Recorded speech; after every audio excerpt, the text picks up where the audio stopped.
just quit and go back to making noodles. Look, kid, bad things happen, and you can't do anything about it, right? Right. Wrong!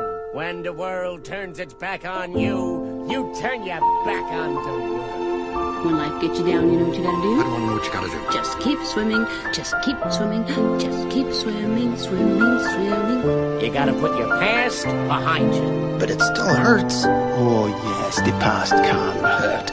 But the way I see it, you can either run from it or learn from it. Yesterday is history.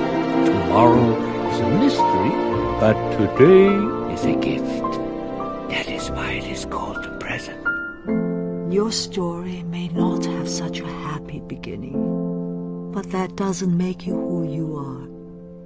It is the rest of your story. So, who are you?